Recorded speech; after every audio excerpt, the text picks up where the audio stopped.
Mariano, para comenzar la charla, quiero preguntarte cuál es la importancia de Pablo de Tarso y cómo influyeron sus cartas en las primeras comunidades cristianas. Es interesante que, bueno, si hablamos por cuestión cronológica, las cartas de Pablo, las 7 cartas históricas de Pablo, porque no todas las cartas que están en el Nuevo Testamento o en los Nuevos Testamentos, ¿no? Cualquiera sea la compilación que se haga según las confesiones religiosas, no todas las cartas son de autoría paulina. La crítica textual hoy en día reconoce solamente 7 de esas cartas, que son la primera a los tesalonicenses, la carta a los colosenses, la carta a los filipenses, la primera a los corintios, la segunda a los corintios, los romanos y Filemón. Y aún así, esta misma crítica textual ha encontrado, también con un montón de soporte filológico, la estructura de varias de estas cartas que muestran una edición, ¿no?, previa a la circulación de las mismas. Una edición en el sentido de que dentro de algunas de esas cartas hay más de una carta que están fundidas, ¿no? Diríamos recortada. Se supone que en Filipenses hay 2 y que en la segunda carta a los Corintios hay 2 o 3, ¿no? Hay académicos que se inclinan por observar 2 cartas y otros 3. Sea como sea, esto da la muestra, o sea, muestra evidentemente que las cartas de Pablo, primero, conocieron una edición y segundo, que circularon juntas. De ahí que incluso ya algunos de los autores en la antigüedad sospechen, fruto de la circulación de este material, de que las cartas, por ejemplo, llamadas pastorales, las cartas a Timoteo y la carta a Tito, incluso la epístola a los hebreos, que ya está aceptado que no es de Pablo, pero que mucho tiempo circuló como material de Pablo, bueno, haya dudas sobre su autoría. En estilo son muy diferentes, lo mismo que Colosenses o Efesios.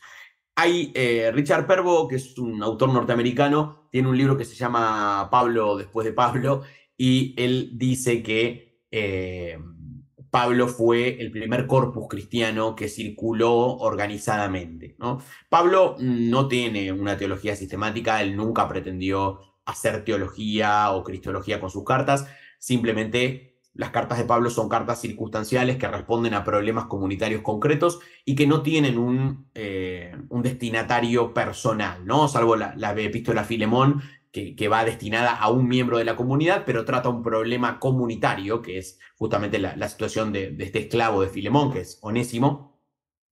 En general son cartas generales dispuestas y presentadas para leerse comunitariamente, ¿no? Y de hecho Pablo lo da a entender en diferentes pasajes, sobre todo en los saludos finales, cuando pide que la carta se lea y da el nombre incluso en muchos casos del enviado, ¿no? ¿Quién lleva la carta? Bueno, atiéndanlo bien, procuren que esté tranquilo, que vuelva, ¿no? Se supone que es la persona que después va a llevar la respuesta de esta comunidad, aclarándole cosas. Esto en la correspondencia con los corintios se ve, porque Pablo en los sucesivos envíos, bueno, va dando cuenta de lo que le contó la persona que hizo de mediadora, ¿no? Lo que no tenemos, a diferencia, por ejemplo, de otras compilaciones de cartas en la antigüedad, son las respuestas, ¿sí? Se ve que la comunidad o persona que compiló las cartas de Pablo, dice Richard Perbon, no le interesó nada más que lo que Pablo decía, ¿no? Por eso no tenemos las cartas de las comunidades, que claramente, ¿no?, intercambiaban con él.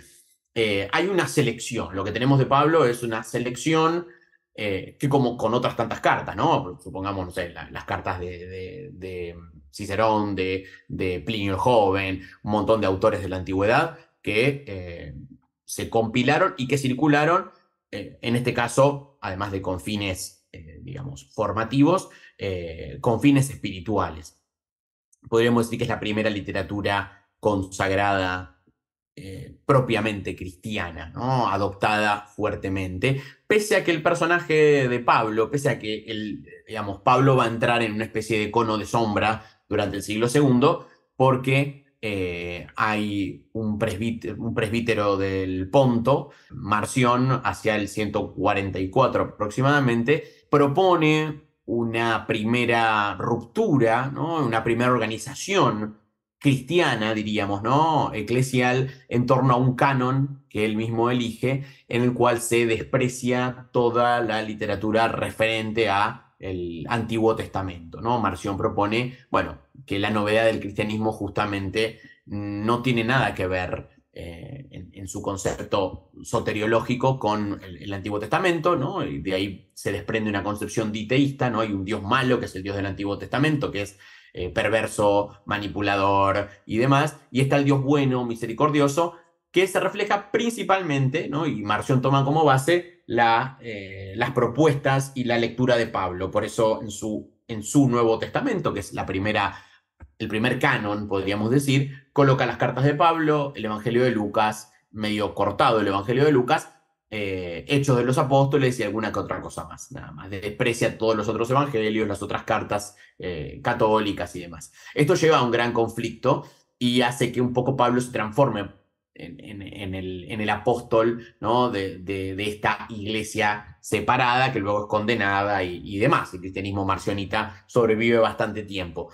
Y por otro lado también toda la vertiente judaizante del cristianismo, alineada con las posturas de Santiago, el primo de Jesús, incluso el sector petrino, desconfían bastante, ¿no? Pablo es la figura que se ha abierto a la gentilidad, el puente con esa gentilidad, y bueno, no es para nada un personaje simpático para ellos, ¿no? Al contrario, ha sido un desafío. Pero Pablo representa justamente esa primera compilación ordenada y que, bueno, Richard Perbo dice, lo más probable es que la compilación de las cartas de Pablo se haya dado al mismo tiempo que la composición de Hechos de los Apóstoles, que es la reivindicación de Pablo por antonomasia, ¿no? El autor de Hechos de los Apóstoles une de una manera irénica y bastante artificiosa, ¿no? Agarrándose de datos históricos, pero en otros no, inventando una historia de los orígenes cristianos totalmente pacífica y armónica entre Pedro y Pablo, ¿no? Se habla, así como se habla de la sanchificación de Don Quijote y la quijotización de Sancho, acá se habla de la paulinización de Pedro en Hechos y la petrinización de Pablo, que son presentados a una luz totalmente positiva y totalmente congruente. De hecho, Pedro se transforma. De hecho, Pedro le quita a Pablo en Hechos la apertura a la gentilidad.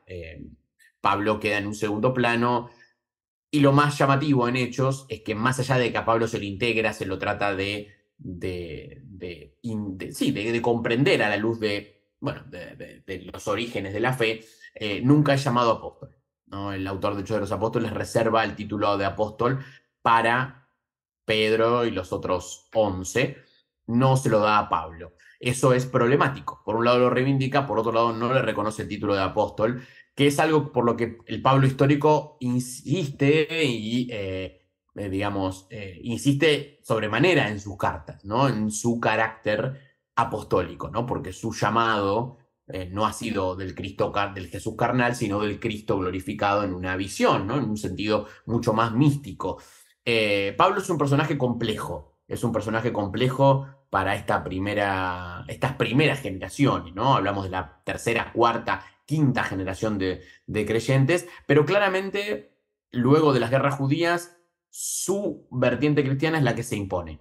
Su concepción de comunidades mixtas, abiertas, ¿no? Y de una concepción universal de la actividad soteriológica de Jesús, de la cruz y de Israel, es la que se termina por imponer, quedando marginadas progresivamente, aunque no desaparecen ni nada por el estilo, todas las otras. Justamente eso, yo creo que Pablo es el parteagua, ¿no? Y aquí se mezcla el Pablo histórico con con lo que es el material deuteropaulino, con el Pablo mucho más conservador de las epístolas pastorales, que son duras de leer, ¿no? Tienen rastros, no diría misóginos, violentos en su argumentación, y que claramente no responden a ese Pablo histórico. Pero bueno, para los cristianos antiguos, todo eso era Pablo, y era el apóstol junto con Pedro por antonomasia.